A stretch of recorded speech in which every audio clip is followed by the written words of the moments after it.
Hey guys, welcome back to Tank Top UFS. Today we're here with a deck profile for the Champ series.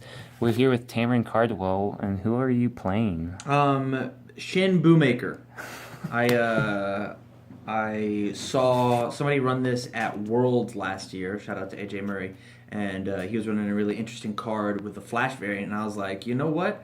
I like Ben. He's the first champ card I ever owned. So let's do something similar. Yeah. So what symbol do you have him built under? We're playing Void just because Slaughterhouse is broken. Slaughterhouse is not a very fair card. Slaughterhouse is nuts, and Ben gets to take advantage of like things. He's like extra Slaughterhouse. Fair. Yeah. What does he do for the people at home? Ben says destroy a foundation to get 1 speed, 2 damage on any attack, and then anytime somebody gets touched twice per turn, discard a card, draw a card.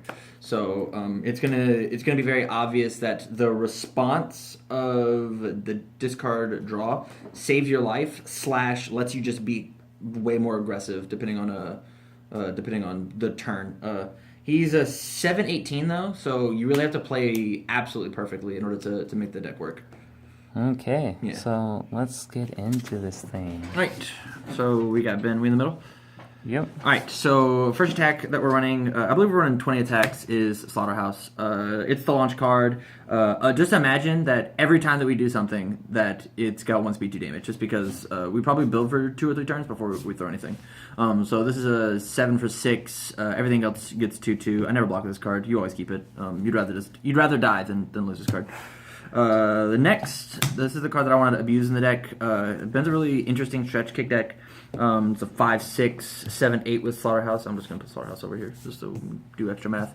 The next one gets 2/2. So this is just like, this does Ben stuff, this does Ben stuff, Ben does Ben stuff.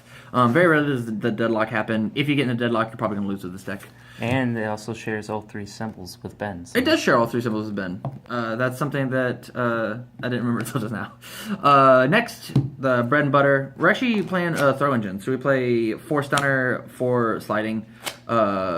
This plus this plus this plus this. They're just dead, and there's nothing to do about it. And I brought up the response after an attack deals damage. It doesn't say if the attack's not blocked. So I touch you with one of these, I get to cycle your hands. To cycle. And these numbers get really big just because of all 5 of these cards' interactions. Last for my attacks is not really attack, but it kills people more than it should, is Leaf Shield. So Slaughterhouse into Leaf Shield, or Slaughterhouse into Stretch Kick into Leaf Shield with Ben. These Leaf Shields are disgusting. And also I'm a 18 life. I just can't be touched that often. Its throws hurt my deck really bad, so this just stop throws. This is a cheap attack. I can throw it at the end, not die. Yeah, you're sitting right at 20 left. Yep. 4 evokes. It's the only action you need under Void. You can maybe play Sacrifice in this deck, but if you whiff the Sacrifice turn because you destroy your own foundations, you can't rebuild afterwards. So maybe you can play Sacrifice, but I tried it. I didn't love it, so just 4 evokes. Next on the foundations, we've got 1 Eccentric Yoga and 1 from Mother Russia. If you're playing Void, play at least 1 of each of these. You could, depending on how you feel, bump them up. But I like 1 on 1. You could probably just find room. This deck's just a little combo-centric because of what we need foundation-wise. And my foundations, every foundation in this deck needs to be able to be destroyed. And I never want to destroy these. They just do too much. For Season Guide, the cheeky thing you can do with this is Season Guide into a throw, respond, reveal, then after the throw touches, draw with Ben. Besides that, it's early build, and it's a card that I don't mind blowing up. 4 Petrels in a throw deck is stupid. Plus, like, I'll Petrol for the 2, blow it up with Ben. This is now worth 4 damage in a throw deck.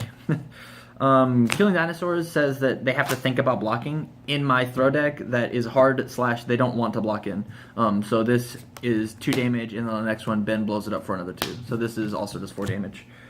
This card was not in the first draft of the build, but this card actually just nuts in every 7-hander. If you have these 3 symbols and you're playing a 7-hander, you should definitely be playing this card at a 4 of. It's a 2/4. The 4 very rarely hurts you. 2 low block. Either kill them more or don't die. Like, even just being like, hey, -2 damage, I have 20 life. This just says... I don't die. Have you used it more for offense or more for defense? It really just depends on the situation. It's super easy to. So this is also just Ben. Is destroy for an extra speed instead of doing it with Ben. So like maybe he's committed due to a stop or something. You're just like, actually I still actually just killed you because of how neutral I am. 2 dust, 2 strength of the land. Dust is just speed hate. It's pretty standard. Strength of the land is the weird one. Randomly more damage, but really what this is for is I put this in whenever I was playing against a buddy Barrett, who played 4 leaf shields mainboarded like my Ben deck does. And every time that my throw didn't deal damage, I was like, well, I lost the game. But this just says draw 2 cards, so I can try and just build afterwards. Especially because like if my throw doesn't touch, that means I don't get to do Ben at all, and I've probably been destroying my own foundations. So Strength of the Land just says I'll trade this 1 okay foundation for hopefully 2 good ones.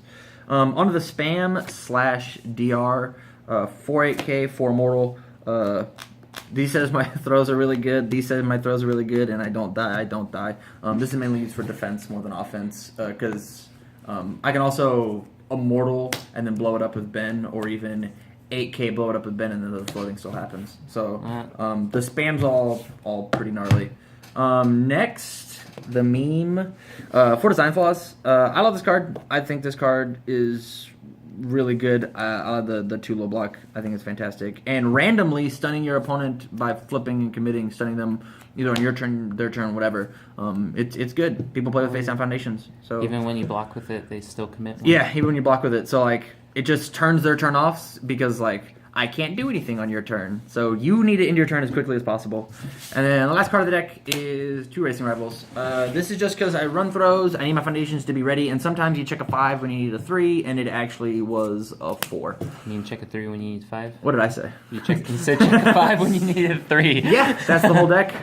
It's race car mode, it's man mode, it has some really obvious, like, throw hate just ruins your day. You have to actually, like, play the game. But you can easily throw 10, 12 damage throws that they sometimes just can't block. And if they do block it, you just punish them more. So if you had to switch symbol, which one would you pick and why? Ooh. Can I say I wouldn't switch symbols? I actually think this is the best Ben Shoemaker deck you can currently make. So the version that I saw at Worlds that I talked about at the very beginning of the video was Void with Slaughterhouse and Flash attacks. So the Slaughterhouse would just give a bunch of extra damage to the Flash attacks, and you couldn't do anything about it. And Ben. So I was like, Flash attacks are really bad. They don't have a whole lot of keyword support right now. Having said that, so like the gimmick of Flash attack is you can't interact with them, and the gimmick of Ben is you can't interact with him. So like they want to work together, but I just think like, hey, it's just +2 damage on my throw attack. It's guaranteed an extra damage. Like I'm gonna hit you. Is there any changes that you might end up making, or was there cards that just didn't quite make the list because you think, example, Design Flaws was better, or the one that says you draw 2 when your throw doesn't? Trying to think. I know Hi-Fi was in here at one point, but I just didn't care about it. Like I said, Sacrifice if you're like really going man mode. I'm pretty sure you can't powerful a throw attack. I'm pretty sure. But like that's really silly to throw on the leaf shield at the end if you can pass it. I don't know. There's some interesting things, but I've really just like streamlined, jet-lined. The deck does want us to do one thing. I think this deck's super fun for locals. I don't think it's very good for like a competitive event. That's for sure. Sweet. So any advice for people who want to pick Ben, or just basically copy your build or try their own thing? Understand that Ben's got some real highs and lows. You feel like a god when you win, but you're like, man, this game sucks when you lose. So like he's I mean, 18 life is really, really rough. And sometimes you're like, I'll discard this bad block to draw into a petrol powered. I lost the game because I don't have a block. So like sometimes, or you'll like discard a Slang Angle Breaker into a petrol or something like that. Or you'll discard the high block because they just threw 2 highs. Or you read the lows come in and then they throw another high and you're like, oh man. like it's really easy to just get your anus pounded, yeah, basically? Basically. Okay. Well, again, This is Tamarin here with Ben Shoemaker. Yeah, what up? So just like, comment, subscribe if you want to see more videos. If you want to see, especially if you want to see Tamarin on the channel more, or just any ideas. So yeah, let me know. See you See you guys. guys.